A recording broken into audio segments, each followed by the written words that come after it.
나누겠습니다. 오늘 말씀 제목 다 같이 시작. 주님과 함께 하는 것. 지난 설날에 가족들 많이 만나 보셨나요? 부모님들과 많이들 함께 하셨는지요?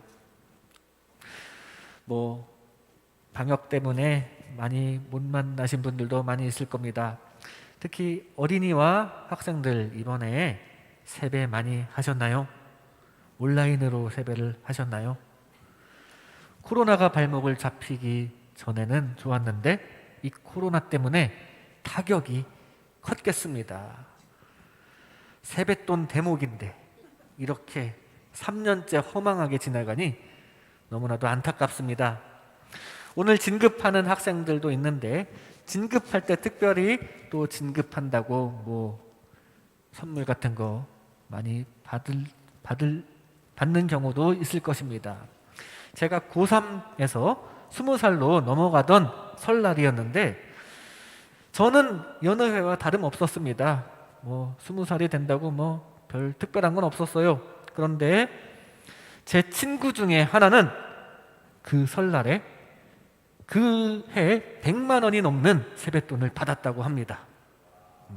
이 친척 저 친척 다 찾아다니면서 수금을 하듯이 세뱃돈을 긁어 모았는데 100만 원이 넘었다고 해요. 뿐만 아니라 이제 그 20살 된다고 저런 드럼 세트 드럼을 선물로 받았다고 합니다. 자기 아버지한테. 정말 부러웠어요. 그리고 지금까지 드럼 잘 치고 있습니다. 그 정도로 선물 받았으면 평생 쳐야겠죠? 정말 부러웠습니다. 지난주에 우리 교회에서도 조촐하게 세배 행사를 했습니다. 제가 이제 세배를 받는 입장에서 계속 세배를 드리는 입장이 어린 시절을 많이 보냈지만 이제는 세배를 받는 입장에서 행사를 추진했는데 제 마음은 아이들에게 그 세배라는 인사를 받는 것이 주 목적이 아니었습니다. 오히려 저는 빠지고 장로님들만 앉히고 세배 받게 해드리고 싶었어요. 세배 행사를 추진한 목적은 이 세배를 받는 게 목적이 아니라 이 어른들과 아이들이 이렇게 교류하는 게 가장 큰 목적이었고, 그 다음으로 중요한 것은 세배를 받는 게 아니라 세뱃돈을 주는 게 목적이었습니다. 저는 우리 교회 아이들이 세뱃돈을 많이 받기를 원했고 교회에서도 또 뭔가를 좀 주기를 원했어요. 아마 각 가정의 많은 부모님들의 심정도 마찬가지일 겁니다. 세배라는 인사를 자기 자녀에게 받고 싶은 마음보다는 그럼으로 인해서 세뱃돈을 주는 게 더 좋아서 그런 세배를 기뻐했을 줄로 믿습니다. 자녀에게 세뱃돈을 주고 싶은 마음이 훨씬 더 크지 않을까요? 하나님이야말로 그렇습니다. 하나님께서도 우리와 함께 하시기를 원하시는데 그것은 우리가 예배를 하게 하기 위해서입니다. 그런데 그 예배를 받는 게 끝이 아니고 그 예배를 받으심으로 더 큰 것을 주시기를 원하시기 때문에 그래요. 하나님께서는 우리가 예배하기를 원하십니다. 그것이 우리를 창조하신 목적이에요. 이사야 43장 21절에 이 백성은 내가 나를 위하여 지었나니 나를 찬송하게 하려 함이니라. 목적도 그렇거니와 우리를 지으신 창조주이신 우리 하나님께서는 이렇게 높임을 받아 마땅하신 분입니다. 그런데 하나님께서 예배를 받고 그냥 끝이 아닙니다. 하나님이 원하시는 경배만 받고 그게 아니에요. 아이들에게 세뱃돈을 주듯이 하나님께서도 우리에게 뭔가를 주시고 싶으세요. 우리에게 필요한 거 다 주시고 싶으십니다. 우리에게 필요한 복의 근원도 하나님이시고 우리에게 필요한 생명의 근원도 하나님이십니다. 복과 생명이 우리에게 필요한 구원입니다. 복은 이 세상에서 우리가 누리면서 살아야 할 건강과 부유와 평화, 그것이 복이고, 생명은 이제 우리가 영원히 죽지 않는 하나님의 나라에 들어가는 영혼 구원을 뜻합니다. 이 복과 생명이 필요한데 그것을 우리에게 주시고 싶으신 거예요. 주시는데 그냥 주실 수 없으니까 예배하게 하시고 주시려고 하시는 겁니다.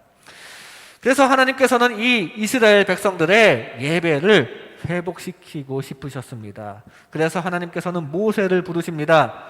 왜냐하면 모세를 통해서 이스라엘 백성을 살리시려고 하는데, 예배하게 하시고 복을 주시려고 하는데, 함께 하시면서 그렇게 관계를 회복하시기 위해서입니다. 애굽의 왕이 이스라엘의 어린 남자를 죽이라고 했을 때 모세의 어머니는 차마 죽일 수가 없어서 갈대 상자에 모세를 누이고 물에 띄어서 흘려보냈습니다. 이때 기적적인 일이 세 가지 일이 한꺼번에 일어납니다. 먼저 하필 그게 공주의 앞으로 흘러갑니다. 애굽의 공주의 앞으로 흘러가요. 그 왕궁으로 들어갔다는 것이에요. 그것도 기적입니다. 그리고 두 번째로 그 공주도 이 히브리 민족의 아기인 모세를 그냥 양자로 키우려는 마음을 갖게 합니다. 그런 마음을 갖지 않았다면은 당장 그 아버지의 뜻대로 죽을 수도 있었는데, 이 공주의 마음이 그렇게 그대로 키우겠다는 마음을 갖게 한 것, 그것도 기적입니다. 그리고 마지막으로 이 공주는 이 아기를 키워줄 유모를 구하는데, 절묘하게도 이 모세의 어머니가 그 유모로 왕궁에 들어갑니다. 기적적인 일이 이렇게 세 가지가 한꺼번에 일어난 거예요. 이게 그냥 우연히 일어난 일일까요? 아무래도 하나님의 놀라우신 섭리가 아닐까요? 모세는 죽을 위기였는데 오히려 좋은 환경, 이 왕궁에서 자라나게 되는 은혜를 입게 되었습니다. 그렇게 왕궁에서 자란 모세는 권력도 있었고 육체적인 힘도 있었고 또 자기 민족에 대한 열망도 있었습니다. 독립심도 있어서 민족을 구원하고자 하는 그런 뜻이 있었어요. 그런데 처음에는 자기 힘만 믿고 그만 사람을 죽이게 됩니다. 실수를 저질렀어요. 하나님께서도 모세를 택하시고 모세를 통해서 일하시기를 원하시는데, 이렇게 자기 힘만 믿고 마음대로 행하면 하나님의 일을 시키실 수가 없었습니다. 그래서 광야로 도망가게 하시고 거기서 훈련을 시키셨습니다. 그리고 나서 오늘 이제 모세에게 본격적으로 사명을 부여하십니다. 결과는 다 아시다시피 모세를 통해서 이스라엘 백성이 독립을 이루게 됩니다. 그리고 나중에 가나안 땅에서 이스라엘 나라를 이루게 됩니다. 거기서 하나님을 예배하는 민족이 되고요. 그렇게 이스라엘 민족 중심으로 하나님을 예배하는 그 신앙의 명맥이 이어져 내려오다가 점점 이 지리적인 유대 땅을 넘어 세계 만방에 하나님을 예배하는 하나님의 나라가 퍼지게 되고, 그래서 바로 여기 단석교회에도 하나님의 나라가 이루어져 있고, 우리는 지금도 예배로 주님과 함께하고 있으며 예배를 받으신 주님께서 주시는 구원의 축복을 받고 있는 중입니다. 이게 다 모세를 통해 회복된 예배로부터 시작된 것입니다. 오늘 본문에 이 모세가 처음 사명을 받는 장면이 나오는데, 하나님께서는 그 당시에 앞으로 일어날 것들, 핍박받을 것이고 결국에는 승리할 것까지 다 예언하십니다. 여기에 주님과 함께하는 것이 무엇인지가 다 들어있습니다. 주님과 함께하는 것은 주님 말씀에 순종하다가 핍박의 어려움도 이겨내면서 그러다가 결국에는 승리하는 것이 주님과 함께하는 것이라는 사실입니다. 이 시간 이런 말씀을 나눌 때 우리도 주님과 늘 함께하면서 결국에 주님 안에서 승리하시고 영원히 주님께 예배하며 주님 주시는 축복을 계속 받으시는 주님의 참된 자녀가 되시기를 바랍니다. 먼저 주님과 함께하는 것은 순종하는 것입니다. 순종하는 것. 오늘 보면 18절에 그들이 내 말을 들으리니 너는 그들의 장로들과 함께 애굽 왕에게 이르기를 히브리 사람의 하나님 여호와께서 우리에게 임하셨은즉 우리가 우리 하나님 여호와께 제사를 드리려 하오니 사흘 길쯤 광야로 가도록 허락하소서 하라.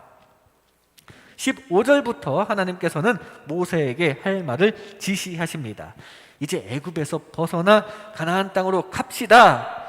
하나님께서 그 땅으로 인도하신답니다. 이렇게 백성들에게 선포하라고 지시하셨어요. 그리고 18절에 애굽의 왕에게 당당하게 선포하라고 말씀하십니다. 우리가 나가서 하나님께 예배하게 하소서. 그런데 이 말이 지금 이 애굽의 왕 입장에서 보면 참 어이가 없고 기가 막힌 상황입니다. 예를 들어서 지금 현역 군인이 자기 상관에게 갑자기 저 내일 집에 좀 다녀오겠습니다 라고 말을 하는 것과 비슷한 그런 비슷한 어이없음입니다. 그게 애굽의 왕에게 어이없는 말이라는 것을 모세도 알고 있었어요. 얼마나 어려운 말입니까? 이 말을 하라고 하나님께서 명령하신 겁니다. 그래서 모세는 이리저리 피하려고 했습니다. 주여, 저는 말을 잘 못합니다. 다른 사람을 보내주소서. 하지만 주님께서는 단호하십니다. 여호와께서 그에게 이르시되 누가 사람의 입을 지었느냐? 누가 말 못하는 자나 못 듣는 자나 눈 밝은 자나 맹인이 되게 하셨느냐? 나 여호와가 아니냐? 다 하나님께서 주관하신다는 말씀이에요. 그냥 믿고 따르라는 말씀입니다. 결국 모세는 이 하나님의 뜻에 순종할 수밖에 없었습니다. 하나님의 사명을 이리저리 피하려고 했지만 결국 피할 수가 없었어요. 하나님의 뜻을 따라야만 하는 운명인 것입니다. 모세만 그렇습니까? 우리도 마찬가지예요. 우리도 모세처럼 하나님께서 택하신 주님의 자녀입니다. 여러분들 한 분 한 분 모두 하나님께서 택하신 주님의 자녀예요. 그래서 지금 주님의 사랑을 받고 있고 주님의 지켜주심을 받고 있는 것인데, 그것은 우리가 주님의 뜻대로 순종하기를 원하시기 때문입니다. 우리는 주님께 순종해야 합니다. 사실 그 길이 가장 좋은 길이기 때문입니다. 주님 뜻대로 순종하는 길이 가장 좋은 길이라는 것을 깨닫고 늘 주님 말씀대로 살아가시기를 바랍니다. 예수님께서 갈릴리 호수를 건너 가다라 지방으로 가시기 직전에 예수님을 따르던 제자들이 중간에 이탈하려고 합니다. 제 장례를 좀 치르고 오게 허락하소서, 막 그런 식으로 중간에 좀 이탈하려고 해요. 그런데 예수님께서는 그래도 나를 따르라 라고 말씀하십니다. 마태복음 8장 22절에 예수께서 이르시되 죽은 자들이 그들의 죽은 자들을 장사하게 하고 너는 나를 따르라 하시니라. 그렇게 예수님 말씀에 순종하며 따르던 제자들은 정말 세상 것 다 버리고 제쳐두고 주님을 먼저 따라갔고 세상 것보다 더 크고 값진 것을 얻게 되었습니다. 우리도 주님 앞에서 내려놓을 것이 있다면 내려놓고 주님을 따를 수 있기를 바랍니다. 요나도 주님의 말씀에 순종하지 않았을 때 바다에 빠져 죽게 되었습니다. 주님의 말씀보다 자기 생각이 더 우선이었어요. 니느웨 사람을 전하라, 니느웨 사람에게 가서 복음을 전하라 라고 말씀하셨는데 거기에 가서 전도하는 것은 합당하지 않다는 자기 생각이 더 우선이었습니다. 그래서 주님 말씀에 순종하지 않았다가 죽게 되었는데 하나님의 특별한 섭리로 살아난 후에 정신 차리고 이제 다시 주님의 말씀대로 니느웨 성에 가서 전도를 하니까 사람들이 막 회개하고 주님을 받아들이는 놀라운 역사가 일어납니다. 우리가 전도할 때 사람들이 갑자기 그대로 긍정적으로 바로 반응하면 얼마나 기쁘고 좋습니까? 주님 말씀대로 순종할 때 이런 기쁜 일이 요나에게 일어난 거예요. 주님께서 가장 좋은 길로 인도해 주셨다는 사실입니다. 우리도 주님께서 해주시는 말씀대로 순종하시기 바랍니다. 성경 말씀으로 주시는 감동에 순종하시기 바랍니다. 기도할 때 주님께서 알려주시는 메시지에 순종하시기 바랍니다. 주님께 길을 알려달라고 늘 기도하며 환경의 인도로도 응답하시는 주님의 뜻을 잘 파악하시기 바랍니다. 주님의 뜻이 무엇인지 확실히 알고 있는데 내 상황이나 내 욕심과 부딪히는 경우가 있어요. 그럴 때 하나님을 피하려고 하지 말아야 합니다. 여러분은 이미 하나님의 눈도장을 다 받았어요. 좋은 것입니다. 피하려고 하지 말고 주님 말씀에 순종하시기 바랍니다. 우리가 헤아릴 수 없는 주님의 영역에서 더 좋은 것을 준비해 놓으셨습니다. 늘 주님 말씀대로 순종하여 가장 좋은 길을 가게 되는 저와 여러분 되시기를 주님의 이름으로 축복합니다. 주님과 함께하는 것은 순종하는 것입니다. 다음으로 주님과 함께하는 것은 핍박받는 것입니다. 핍박받는 것. 19절 말씀에 내가 아노니 강한 손으로 치기 전에는 애굽 왕이 너희가 가도록 허락하지 아니하다가 애굽 왕이 핍박하고 있는 거예요. 이스라엘 백성을 보내지 않을 것입니다. 그것은 이미 이렇게 예견된 것이에요. 심지어 고집불통이기 때문에 10가지 재앙을 오롯이 다 그냥 받아들이면서도 말을 듣지 않습니다. 그 고집 때문에 애굽이라는 나라는 너덜너덜해집니다. 사실 이 10가지 재앙이 아니라 11가지 재앙이에요. 마지막 10번째 재앙인 장자의 죽음, 처음 난 것의 죽음이라는 끔찍한 재앙을 겪고 나서 이스라엘 백성을 이제 놓아줍니다. 하지만 바로는 다시 이 백성들을 뒤쫓아가는 실수를 저지릅니다. 그리고 홍해 가운데에 들어가서 죽게 되었어요. 이 11번째 재앙을 홍해 바다에서 겪게 되었습니다. 거꾸로 얘기하면 죽을 때까지 방해한다는 사실이에요. 죽을 때까지. 바로는 죽을 때까지 방해만 하다가 죽었습니다. 세상이 바로 이런 것입니다. 세상도 멸망할 때까지 방해만 할 것입니다. 멸망할 때까지, 세상 끝날까지 하나님의 나라 백성들을 핍박할 것입니다. 주님과 함께하는 여러분들의 신앙생활을 계속 방해할 것이에요. 그러나 우리는 이 핍박을 이겨내야 합니다. 왜냐하면 그것이 세상을 이기는 것이고 세상은 죄악의 방향으로 가는 곳이면서 고통의 방향으로 가는 곳이기 때문입니다. 이 세상을 이겨야 선의 방향, 그리고 참된 행복의 방향으로, 즉 하나님 방향으로 가서 진정한 만족을 누리게 되는 것입니다. 세상을 이기시기 바랍니다. 세상의 핍박을 이기시기 바랍니다. 늘 주님의 도우심을 힘입어 세상의 방해를 이겨내면서 늘 주님께 예배하는 저와 여러분이 되시기를 바랍니다. 예수님과 제자들을 태우고 갈릴리 호수를 건너던 배에 갑자기 심한 바람이 불어닥칩니다. 예수님과 함께하고 있는데요, 고난이 닥쳤어요. 분명히 주님과 함께하고 있는데 세상이 방해를 계속하고 있는 장면입니다. 우리는 이것을 다 각오해야 합니다. 세상이 가만히 있지 않아요. 그럴 때마다 주님을 더 의지하면서 모든 방해를 다 이겨내시기를 바랍니다. 그런데 우리는 세상을 이길 대상으로 여기기보다는 세상 속에서 즐길, 세상을 놀이동산으로 여기는 경우가 많습니다. 세상엔 참 즐거운 것이 많죠. 하지만 즐거움에는 끝이 있습니다. 모 방송사의 슬로건과는 좀 반대되는 얘기죠. 즐거움엔 끝이 있습니다.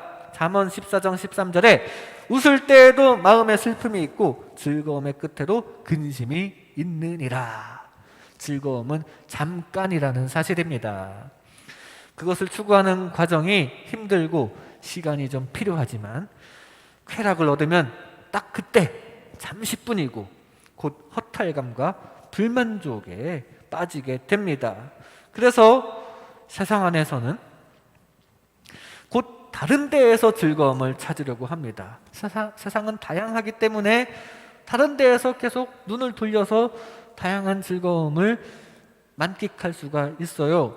그게 아니면 한 가지 즐거움에 있어서 그 즐거움의 강도를 높여서 더 만족을 얻으려고 합니다. 그러다가 점점 피폐해지는 것이 이 세상의 즐거움입니다.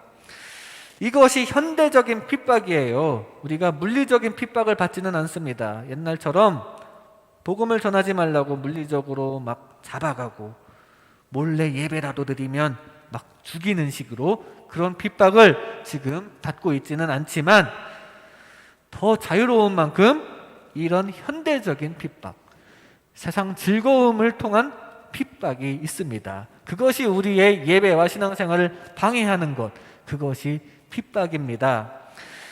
인권을 많이 존중하느라 물리적인 핍박은 줄어들었지만 자유로운 만큼 우리에게 선택지가 많아졌어요. 즐길 선택지도 많아졌습니다.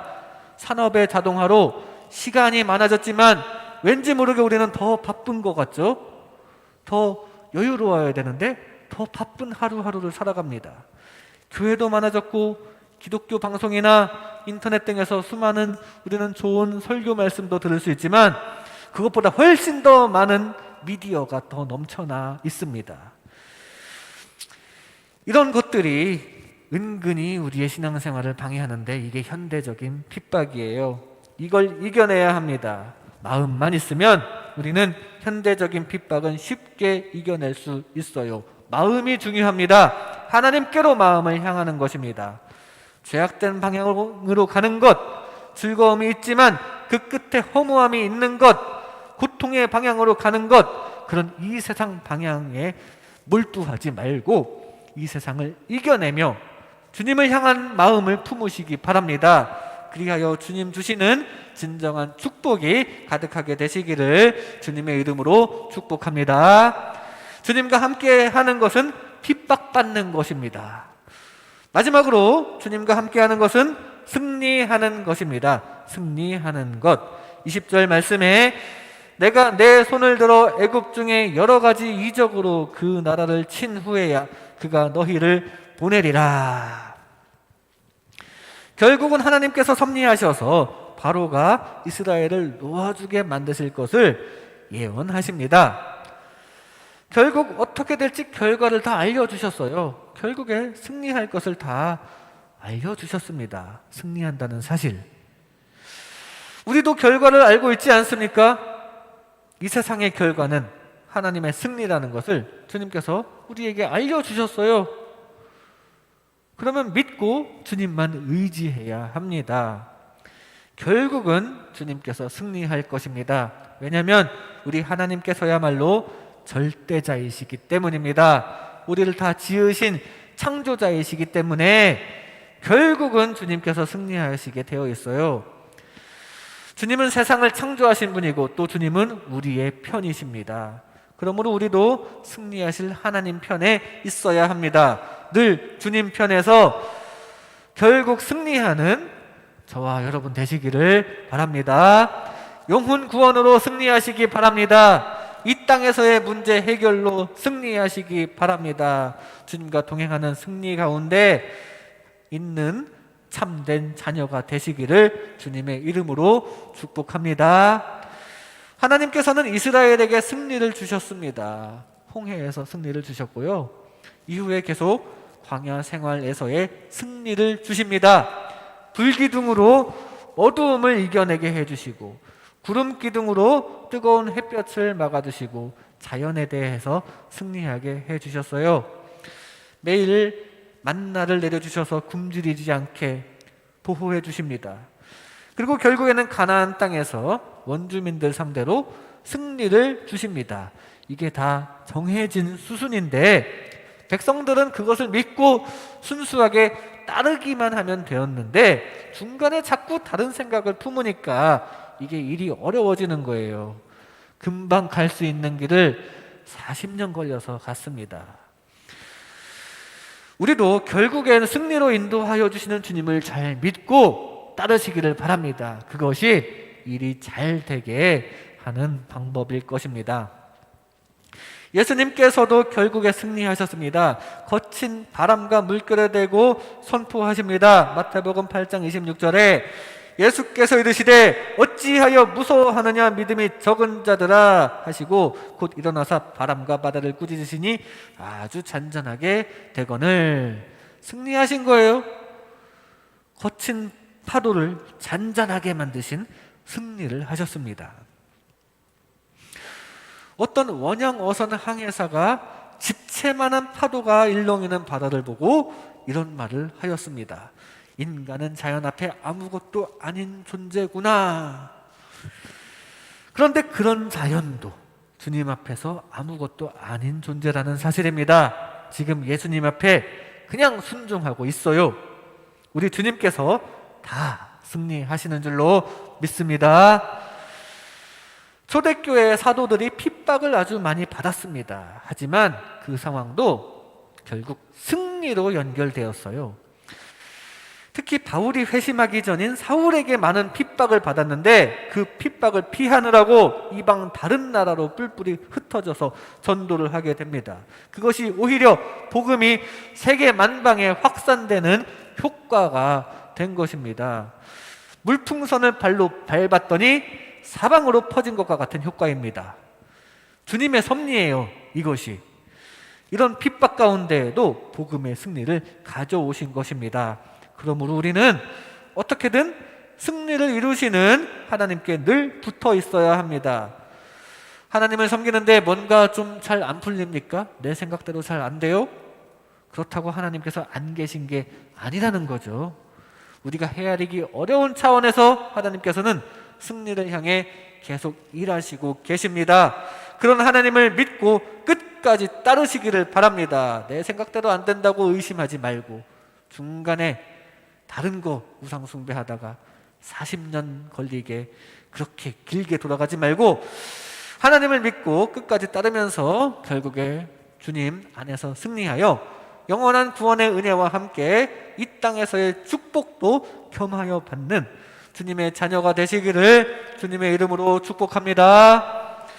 이 시간 주님과 함께하는 것, 주님과 함께하는 것이라는 제목으로 하나님의 은혜를 나눴습니다. 주님과 함께하는 것은 순종하는 것입니다. 피하지 말고 주님의 뜻을 따라 가장 좋은 길을 가시기 바랍니다. 주님과 함께하는 것은 핍박받는 것입니다. 하나님 방향으로 나아가 이 세상 여러 현대적인 핍박 다 이겨내시기 바랍니다. 주님과 함께하는 것은 승리하는 것입니다. 분명히 승리의 길로 결국에 인도하시는 주님을 믿고 따르시기 바랍니다. 그렇게 늘 주님과 함께하는 그리하여 구원의 축복, 이 세상의 문제 해결의 축복을 가득 받는 저와 여러분 되시기를 주님